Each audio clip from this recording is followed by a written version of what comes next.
Olá pessoal, tudo bom? Aqui é a professora Raíssa. Na aula de hoje a gente vai dar continuidade ao tema das lipoproteínas e vamos estudar sobre o colesterol, sobre o processo de síntese hepática de colesterol e o processo também de metabolização e eliminação do colesterol. Essa figura do primeiro slide, ela já é bem sugestiva para a gente, mostrando aqui, né, a formação de uma placa de ateroma, né, no vaso sanguíneo devido ao acúmulo da nossa lipoproteína LDL, que é a principal transportadora do colesterol. O colesterol, ele desenvolve várias funções do nosso organismo. Uma das funções que a gente pode destacar do colesterol é a sua presença nas membranas celulares. A presença do colesterol na bicamada lipídica é responsável por determinar a fluidez dessa membrana. Se a minha membrana celular ela estiver muito fluida, ela pode se romper. Ou, se diminuir essa fluidez e ela ficar muito rígida, isso eu diminuo a absorção, o transporte de moléculas pela membrana plasmática. Então, a presença do colesterol nas membranas das membranas celulares são responsáveis principalmente aí, por determinar a fluidez da membrana. Além disso, o colesterol atua como percussor de vários hormônios do nosso organismo, principalmente os hormônios esteroides. Ou seja, é através do colesterol que o nosso organismo vai sintetizar o estrogênio, a progesterona, a testosterona. Além disso, o colesterol está envolvido aí no metabolismo da vitamina D e o colesterol também, através dele, é que vamos sintetizar no fígado os nossos sais biliares, que são responsáveis aí pela digestão das gorduras. Vamos observar agora a molécula química do nosso colesterol. O nosso colesterol, ele é composto por 4 anéis, que a gente denomina por letra anel A, B, C e D. Além disso, na parte superior, ele tem uma cadeia de hidrocarbonetos, ou seja, uma cadeia onde contém apenas carbonos e hidrogênio.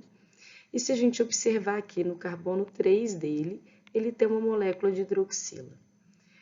Toda a estrutura do colesterol tem uma característica hidrofóbica, mas pela presença da hidroxila dá uma certa solubilidade muito leve nessa molécula. O éster de colesterol, que é o que vai estar presente nas lipoproteínas transportadoras de colesterol, como HDL, no local aqui do carbono 3-quilitilmhidroxila, ele vai ter a presença de um ácido graxo, onde esse ácido graxo ele é composto principalmente por uma sequência de hidrocarbonetos, onde contém apenas carbono e hidrogênio, deixando esse éster de colesterol com uma característica ainda mais apolar, ou seja, ainda mais hidrofóbica. A gente pode obter o colesterol no nosso organismo através da síntese hepática, ou seja, o fígado ele é capaz de sintetizar colesterol e também através da nossa dieta. O nosso fígado ele sintetiza em torno de 1 grama de colesterol por dia. Então ele vai sintetizar essa 1 grama de colesterol e vai mandar diretamente para a nossa corrente sanguínea. Porém, na nossa dieta do dia a dia, a gente consome alimentos que contêm colesterol, como por exemplo, proteínas, nas carnes, nos ovos, o leite, queijos, são alimentos que contêm aí colesterol. Normalmente, numa dieta aí, comum, né, a pessoa vai consumir em torno de 500 miligramas de colesterol por dia. Porém, apenas de 30 a 60% dessa quantidade de colesterol que ela consumiu vai ser absorvida, ou seja, o que é ser absorvida? Vai sair do intestino e cair aqui dentro da corrente sanguínea.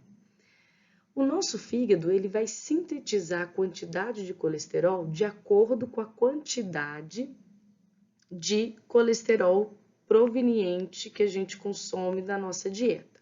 Como assim?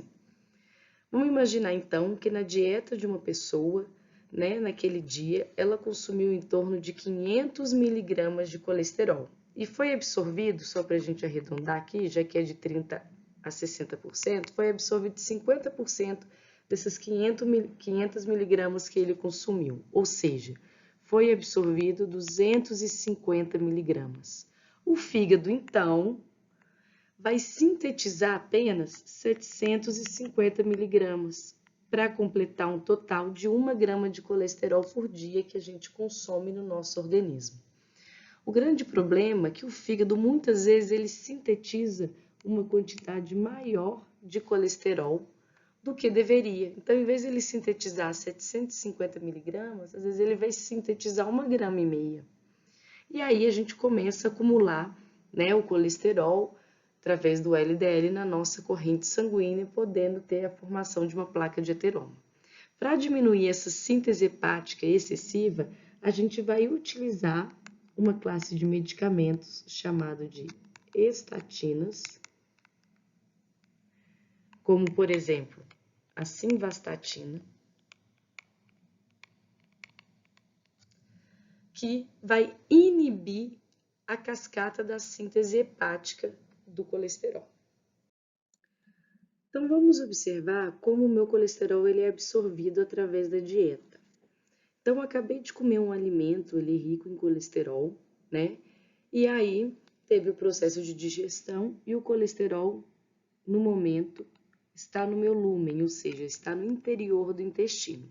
O colesterol ele está representado aqui de verde.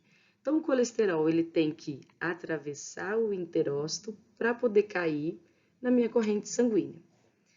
Nesse processo, para o colesterol conseguir entrar dentro do meu enterócito, ele vai precisar de uma molécula transportadora que é chamada de NPC1L1. Então, essa molécula transportadora vai transportar o colesterol para dentro do enterócito. Lá dentro do enterócito, né, o colesterol e o triglicérides, o triacilglicerol, que é um outro tipo de gordura que veio da dieta, vai ser empacotado, ou seja, vai ser colocado dentro de uma lipoproteína para cair na corrente sanguínea, que como a gente já estudou, essa primeira lipoproteína é o meu quilomicron, né? Que é responsável por transportar as gorduras da dieta para a corrente sanguínea. Existe um medicamento, o ezetimibe, que ele bloqueia esse transportador e, consequentemente, a gente diminui a absorção do colesterol. Então, o meu colesterol ele vai ser diretamente eliminado. Então, como vimos, né, o colesterol que vem da nossa dieta, o colesterol que o fígado sintetiza, vão formar esse conjunto de colesterol hepático. Também tem aquele colesterol que o HDL retirou do excesso das células, né, do tecido periférico, tecido extrahepático, e manda de volta para o fígado.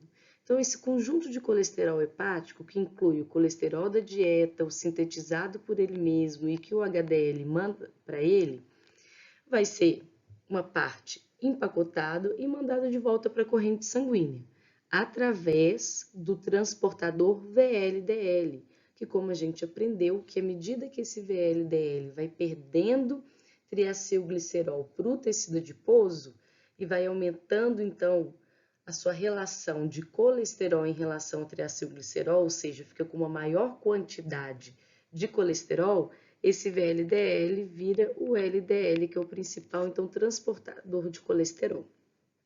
Uma outra parte desse colesterol hepático vai ser convertido em sais biliares e vai ser eliminado através da vesícula biliar, através da bile. O principal local de síntese do colesterol é o nosso fígado. Ele é a estrela aí da síntese do colesterol, mas uma pequena parte mesmo ainda pode ser sintetizada no intestino, na adrenal e nas gônadas, mas o principal, o destaque que a gente dá é para a síntese de colesterol hepático. Com Como que ocorre esse processo de síntese de colesterol? O nosso colesterol, ele vai ser sintetizado a partir da degradação do excesso de carboidrato, de lipídios e de proteínas provenientes da nossa dieta em excesso. Então, como assim? Vamos observar primeiro o processo da transformação através do carboidrato em colesterol. Então, aqui é minha glicose que veio da dieta. Vamos imaginar que eu consumi aí, fiz uma refeição no qual eu consumi 500 miligramas de glicose. Porém, eu estou num processo no qual eu não estou precisando de muita energia. Porque quando eu acabo de consumir a glicose cai na minha corrente sanguínea e ela vai para dentro das células para fazer o ciclo de Krebs e gerar ATP, energia. Se eu não estou precisando de energia naquele momento, o meu fígado ele vai armazenar esse excesso de glicose da dieta. Como? Ele vai juntar as moléculas de glicose e vai formar o nosso glicogênio. O glicogênio, então, são várias moléculas de glicose unidas. Então, o glicogênio é a reserva de glicose que a gente tem no nosso organismo. A gente tem glicogênio presente no nosso fígado e glicogênio também presente na nossa musculatura esquelética. Vamos pensar no nosso fígado agora. O nosso fígado, ele armazena no máximo em torno de 100 miligramas de glicogênio. Se a gente consumiu 500 miligramas de glicose e a gente armazenou 100 miligramas dela, ainda sobrou 400 miligramas de glicose. Esse excesso de glicose, a gente vai ver que posteriormente ele vai ser convertido em ácidos graxos e vai ser armazenado como triacilglicerol no nosso tecido adiposo. Porém, uma parte também vai ser convertido em colesterol. Essa glicose que está em excesso na nossa célula hepática vai ser degradada pela glicólise, igual vocês já estudaram no ensino médio, vai ser degradada até piruvato.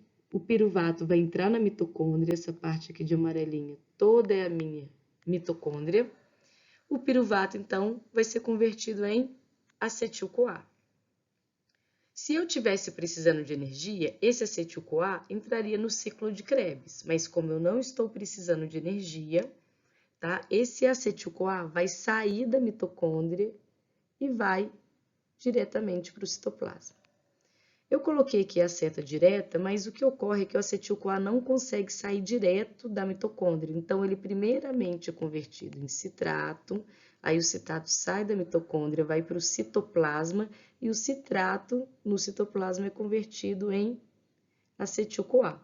O citrato serve como transportador do acetil-CoA da mitocôndria para o citoplasma. Esse acetil-CoA que está aqui no citoplasma, que veio da degradação da glicose, vai se unindo entre si, ou seja, um acetil-CoA aqui, ele é constituído por 2 carbonos. 2 acetil-CoA vão se unir entre si e formar uma molécula com 4 carbonos.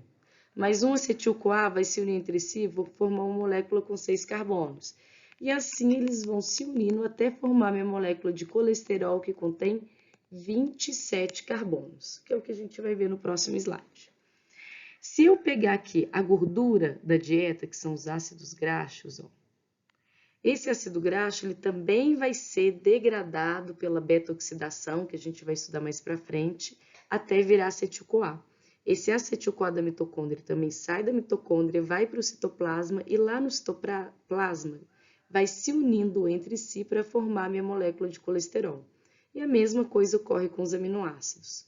Ou seja, o excesso de glicose da nossa dieta e de gordura da nossa dieta é quem vai ser o substrato para virar minha molécula de colesterol. Vamos observar agora a síntese do colesterol detalhada no nosso fígado. Então, como eu mostrei no slide anterior, a síntese do colesterol começa a partir da união das moléculas de acetil-CoA. Então, uma molécula de acetil-CoA tem 2 carbonos. Elas vão unir entre si, né, e vai formar a molécula de acetoacetil-CoA, então, que vai conter 4 carbonos, porque 2 mais 2 vai formar uma molécula com 4 carbonos. O acetoacetil-CoA vai se unir a mais uma molécula de acetil-CoA, que tem 2 carbonos. Então, 2 carbonos com 6 vai formar uma molécula com 4 carbonos com 2 carbonos, vai formar uma molécula com 6 carbonos, que é o meu HMG-CoA. Esse HMG-CoA vai perder hidrogênio, né? E aí vai virar a minha molécula de ácido mevalônico, vai manter a quantidade de 6 carbonos. Essa transformação do HMG-CoA para o ácido mevalônico é a etapa limitante, porque vários fatores vão alterar a ação dessa enzima HMG-CoA redutase, que é quem transforma o HMG-CoA em ácido mevalônico. O ácido mevalônico, então, perde um carbono e vira esse isopentilpirofosfato, que é o IPP, com 5 carbonos. O IPP vai se juntar a mais um IPP, que tem 5 carbonos, então 5 mais 5, vai formar a molécula de GPP, agora com 10 carbonos, que é o meu geranilpirofosfato.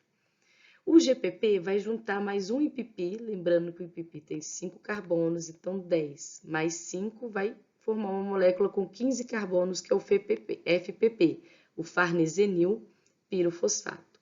O FPP com 15 carbonos vai juntar mais um FPP com 15 carbonos e vai virar minha molécula de esqualeno, agora com 30 carbonos. O esqualeno é convertido em lanosterol, que esse lanosterol vai perder 3 carbonos e vai virar minha molécula de colesterol, totalizando 27 carbonos. Essa etapa do ácido mevalônico ao colesterol aqui vai ser a saída para a síntese de várias novas moléculas, como vitamina A, vitamina E, carotenos, várias moléculas. Porém, essa etapa aqui, que é a conversão do HMG-CoA em ácido mevalônico pela enzima HMG-CoA redutase, é a etapa que eu falo que é a etapa limitante para a síntese de colesterol. Porque várias moléculas vão estimular a enzima HMG-CoA redutase. Como assim? A insulina, que é o hormônio liberado no estado alimentado, que o meu pâncreas libera após a refeição, é quem vai ativar a enzima HMG-CoA redutase. Já o glucagon, que é o hormônio que, liberado no jejum, é responsável por bloquear e inativar a enzima HMG-CoA redutase. E aí, como eu falei nos slides anteriores, o medicamento, as estatinas, são responsáveis por bloquear a síntese de colesterol hepático. O que as estatinas vão fazer? Elas vão se ligar e bloquear a enzima HMG-CoA redutase. Se eu não tenho enzima HMG-CoA redutase, eu não vou converter mais o HMG-CoA em ácido mevalônico. Então, eu não produzo mais IPP, GPP, FPP, esqualeno e, consequentemente, eu não vou produzir mais o colesterol. Um exemplo da estatina é a nossa simvastatina. Então, que ele é utilizada para bloquear o colesterol hepático. Como eu falei no slide anterior, naquele processo de síntese do IPP, FPP, GPP, esqualeno, né? Nessa parte dessa cascata da síntese do colesterol, a partir desses compostos, eu vou sintetizar o grupamento M, vou sintetizar a ubiquinona, que está relacionado aí à coenzima Q10, que vocês já devem ter ouvido falar, a gente vai falar dela no dia que falar aí da cadeia respiratória, a vitamina A, a vitamina K, os carotenoides, vitamina E e no final a gente também tem a síntese do colesterol. Além disso, a concentração de colesterol intracelular é um fator chave, né? Essa concentração de colesterol, ela regula a síntese de colesterol intracelular e também regula a expressão dos receptores de LDL. Então, quando eu tenho uma grande quantidade de concentração de colesterol dentro da célula, ocorre a redução da atividade da HMG-CoA redutase e, consequentemente, isso diminui a síntese do colesterol. Além disso, esse excesso de colesterol dentro da célula para de expressar os receptores de LDL na membrana da célula, diminuindo assim a captação do colesterol da corrente sanguínea.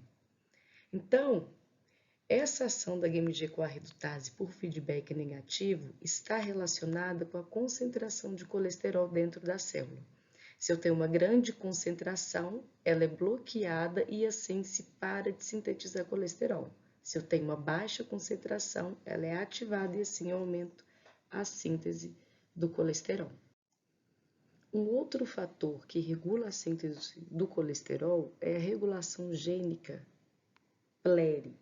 O que é isso? A quantidade de colesterol dentro da célula pode ativar ou bloquear. Então, quando eu tenho baixa concentração de colesterol na célula, a PLERI, que é um gene localizado dentro do meu retículo endoplasmático, ele é clivado e produz, esse SREBP, que é um gene, que esse gene estimula a síntese da minha enzima HMG-CoA redutase, consequentemente estimulando a síntese de colesterol. Se eu tenho uma grande quantidade de colesterol dentro da célula, esse excesso de colesterol bloqueia a liberação do PLERI e, consequentemente, bloqueia aí a síntese da HMG-CoA redutase. Então, o nosso colesterol, ele foi obtido através da dieta ou foi sintetizado pelo fígado, e o meu fígado, então, ele tem uma quantidade grande de colesterol e ele vai mandar o colesterol para a corrente sanguínea através da primeira lipoproteína, que é o VLDL. O VLDL vai perder o triacilglicerol e vai aumentar a proporção de colesterol dentro dele, E com isso eu vou formar minha molécula de LDL. Então o LDL ele é responsável então por transportar o colesterol do meu fígado para o meu tecido extrahepático, para todas as células do meu organismo, que vão utilizar o colesterol para virar várias moléculas diferentes, como já falei. Quando a minha célula está com excesso de colesterol, ela vai parar de expressar os receptores para LDL e assim não recebe mais colesterol. Então, meu HDL vai pegar esse excesso de colesterol e vai mandar para o fígado eliminar o colesterol. Todo aquele colesterol que chega no fígado para ser eliminado, 50% dele vai ser convertido em sais biliares e os outros 50% vão ser eliminados diretamente na bile. Então, vamos imaginar, o meu HDL mandou 100 miligramas de colesterol para o fígado eliminar. 50 miligramas vai ser convertido em sais biliares e 50 vai ser eliminado como colesterol diretamente, pela via biliar. O fígado é o único órgão responsável pela síntese dos sais biliares. Então, aquele colesterol que chegou lá no fígado para ser eliminado, 50% dele vai ser eliminado pela via biliar direto e os outros 50% vão ser transformados em sais biliares. Então, dentro do fígado tem uma enzima chamada colesterol 7-alfa-hidroxilase. Esse colesterol 7-alfa-hidroxilase vai transformar o colesterol em ácido cólico ou em ácido quenoxicólico. O ácido cólico vai se ligar à glicina, formando o ácido glicólico, e o ácido quenoxicólico vai ligar à taurina, formando o ácido tauroquenoxicólico. Então, esses são os nossos sais biliares. Então, o ácido cólico e o ácido tauroquenoxicólico vai ser mandado para a vesícula biliar. Dentro da vesícula biliar, a gente tem um conteúdo chamado de bile. A bile, que fica localizada, é um conteúdo dentro da vesícula biliar, então ela vai ser formada por colesterol, aqueles 50% que vão ser eliminados de forma direta, os sais biliares, porque os sais biliares são responsáveis por emulsificar esse colesterol, ou seja, solubilizar esse colesterol na bile. Além disso, a bilirrubina ela vem da degradação do grupamento M, da hemoglobina das hemácias. Ela também vai ser eliminada através da via biliar e os fosfolipídios das membranas. Então, todo esse conteúdo, colesterol, bilirrubina, fosfolipídio e sais biliares, vão constituir a bile e a bile fica localizada, armazenada dentro da vesícula biliar. A bile ela é mandada para o duodeno e aí cai no intestino e, consequentemente, é eliminado. Então, o colesterol ele vai ser convertido nesses sais biliares aí dentro do fígado, né? Que a gente tem como sais biliares aí o ácido glicólico e o ácido tauroquenoxicólico.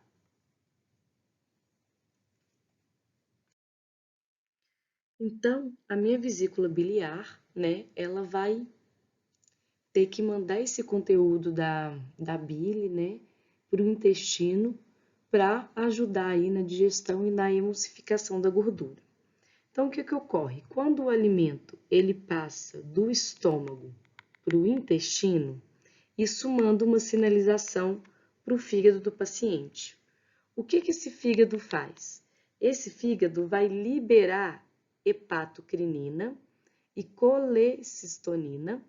Tanto a hepatocrinina e a colecitonina, são hormônios responsáveis por estimular a liberação dos sais biliares do intestino e assim esses sais biliares vão fazer a emulsificação, né? Ou seja, vão englobar, solubilizar a gordura.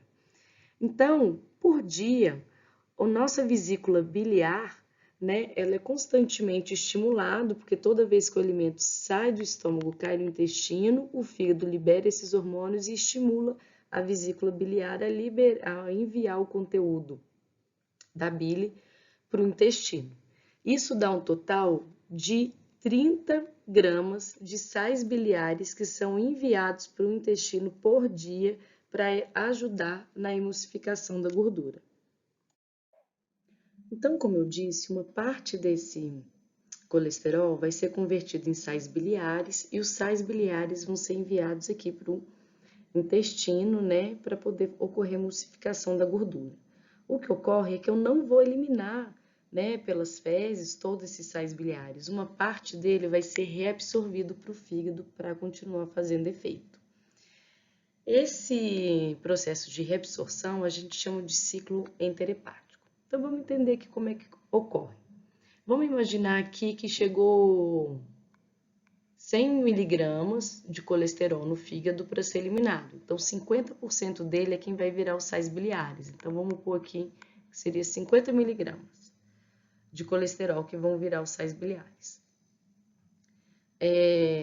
Desses 50 miligramas que vão virar os sais biliares, então a gente tem o primeiro processo. O colesterol, ele é convertido em ácidos biliares, como por exemplo, o ácido cólico.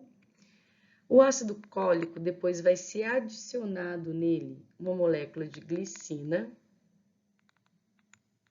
e aí ele vai virar o ácido glicocólico.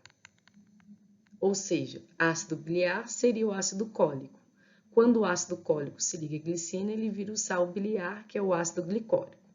Então, o sal biliar, esse ácido glicólico, foi enviado para o intestino. O que ocorre? Como no nosso intestino a gente tem as bactérias intestinais, as bactérias vão se ligar na glicina. Então, aquele sal biliar, que seria o ácido glicocólico, quando ele perde a glicina, ele volta a ser um ácido biliar, ou seja, ele volta a ser o ácido cólico. Então, por isso, ele é reabsorvido para o fígado e volta a ter o seu efeito. Então, das 30 gramas de sais biliares que o fígado secreta lá no intestino, apenas 0,5 gramas vai ser excretada, ou seja, vai ser eliminada do nosso organismo por dia, tá? Então, aí, 29,5 gramas vai ser reabsorvido e vai ser utilizado. Se a pessoa, ela tá com alteração da flora intestinal, com baixa bactéria, então ela vai acabar eliminando os sais biliares e, consequentemente, o fígado vai ter que sintetizar mais sais biliares, vai ter que converter mais colesterol em sais biliares. Pensando nisso, se desenvolveu um medicamento que chama colestiramina. Como que a colestiramina ela ocorre? Então, pensando aqui, ó, os sais biliares, né, que está aqui no fígado, vai ser mandado para o intestino e ele seria reabsorvido, ó, 95% dele seria absorvido. A colestiramina, ela vai se ligar nos sais biliares e assim vai bloquear a reabsorção dos sais biliares e assim eu vou eliminar esses sais biliares das fezes. Então, eu não vou ter aquele reaproveitamento das 29,5 gramas de sais biliares. Isso vai estimular o meu fígado a sintetizar mais sais biliares através do colesterol. Então, eu vou consumir o excesso de colesterol que está na minha corrente sanguínea. Então, essa colestiramina, ela funciona como um sequestrador de sais biliares, eliminando os sais biliares e estimulando indiretamente o fígado a produzir mais sais biliares através do colesterol que está em excesso na nossa corrente sanguínea. Então, ele ajuda aí a diminuir o excesso de LDL da corrente sanguínea. A gente tem, né, a pedra na vesícula, né, que seria o cálculo biliar, que ele leva a um quadro de colelitíase, que é uma inflamação da vesícula biliar. Então, o que ocorre? A minha bile, né, que fica localizada aqui na vesícula biliar, a minha bile, vamos relembrar, ela é constituída de colesterol íntegro para ser eliminado, sais biliares, bilirrubina e também de fosfolipídio de membrana. Quando eu tenho uma diminuição dos sais biliares, ou seja, né, vou escrever aqui em cima, eu tenho uma diminuição dos sais biliares e um aumento na concentração de colesterol, ou seja, eu tenho uma alteração nessa relação porque eu tenho que ter sais biliares suficientes para emulsificar o meu colesterol, solubilizar esse colesterol. Se eu tenho mais colesterol do que sais biliares, esse colesterol não é emulsificado, esse que está em excesso. Então, eles vão se precipitar e eles se precipitando, eles formam o nosso cálculo biliar, que é conhecido como pedra na vesícula. Esse cálculo biliar, então, ele pode sair aqui da vesícula para tentar ser enviado para o duodeno. O que ocorre? Esse cálculo biliar, ele pode obstruir o ducto e aí, consequentemente, eu vou ter um extravasamento desse conteúdo da bile para a minha corrente sanguínea. Como o conteúdo da bile tem bilirrubina, o paciente pode ficar ictéreo, né, amarelado, por conta disso, por conta desse cálculo biliar.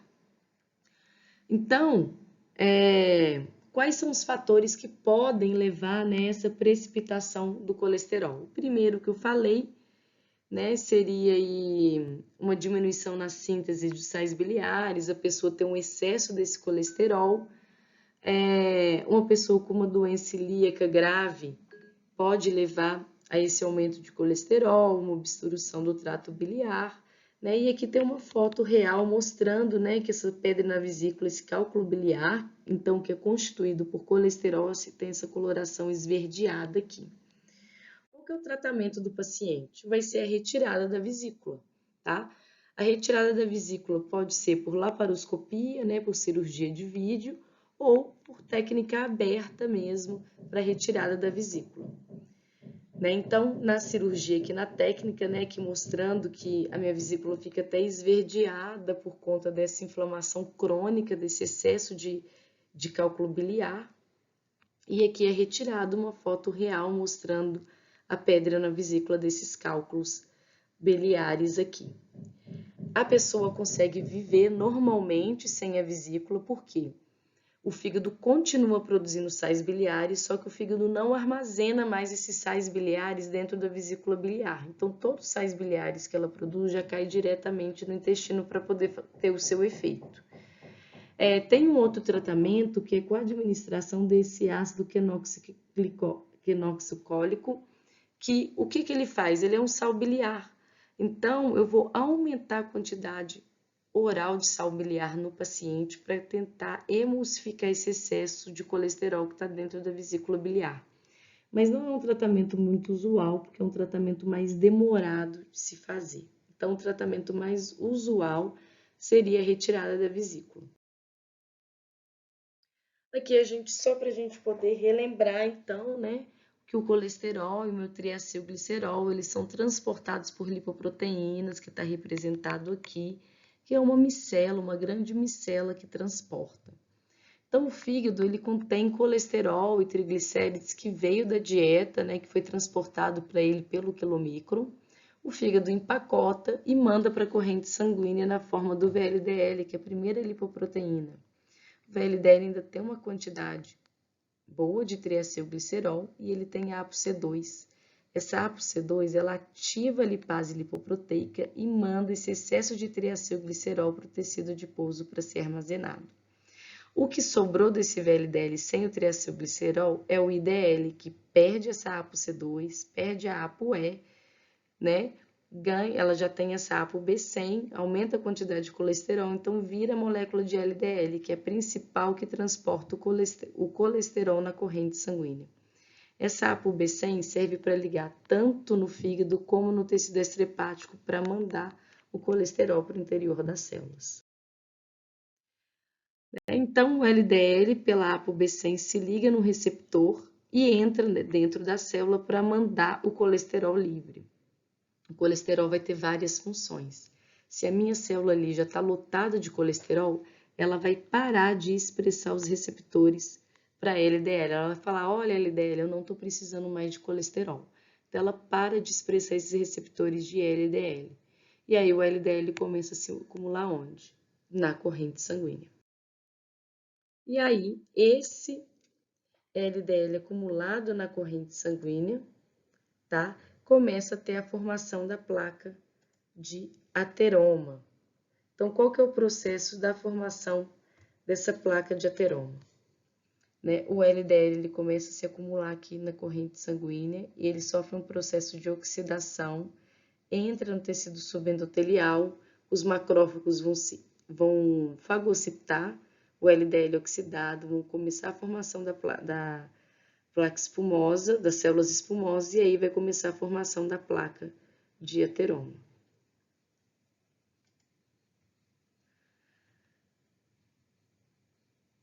Esse vídeo representa bem, né, a formação da placa de ateroma. Nele a gente consegue visualizar aqui a formação dessa placa de ateroma pelo acúmulo de LDL oxidado e aí a obstrução da passagem da minha corrente sanguínea, que por conta disso o paciente pode evoluir para um infarto agudo do miocárdio.